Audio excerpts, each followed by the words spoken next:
January 20th, Daily Devotional, titled Lift 'Em Up, written by Ellen G. White. One superior to angels. Being made so much better than the angels, as he hath by inheritance obtained a more excellent name than they. For unto which of the angels said he at any time, Thou art my son, this day have I begotten thee. And again, I will be to him a father, and he shall be to me a son.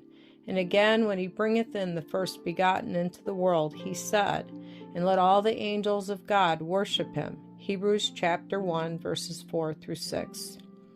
Should the angel Gabriel be sent to this world to take upon himself human nature, and to teach the knowledge of God, how eagerly men would listen to his instruction. Supposing that he were able to set us a perfect example of purity and holiness, sympathizing with us in all our sorrows, bereavements, and afflictions, and suffering the punishment of our sins, how eagerly would we follow him? What exaltation he would receive!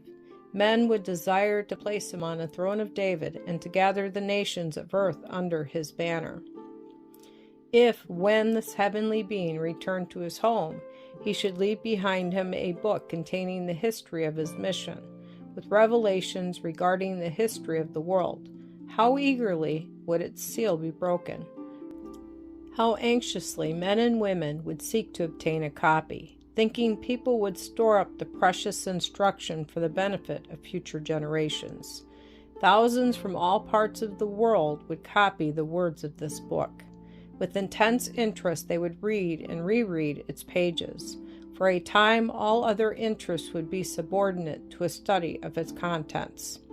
But one surpassing all that imagination can present came from heaven to this world. Nearly 2,000 years ago, a voice of strange and mysterious import was heard from the throne of God.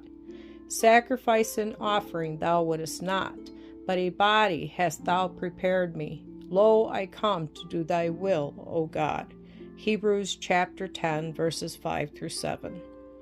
A prophet said, For unto us a child is born, unto us a son is given, and the government shall be upon his shoulder. And his name shall be called Wonderful Counselor, the Mighty God, the Everlasting Father, the Prince of Peace. Isaiah chapter 9, verse 6. As Paul beheld Christ in his power, he broke out into exclamations of admiration and amazement. Without controversy, great is the mystery of godliness. God was manifest in the flesh, justified in the Spirit, seen of angels, preached unto the Gentiles, believed on in the world, and received up into glory. By him were all things created, that are in heaven and that are in earth, visible and invisible, whether they be thrones or dominions or principalities or powers. All things were created by him and for him, and he is before all things, and by him all things consist. 1 Timothy chapter 3, verse 16, Colossians chapter 1, verses 16 and 17.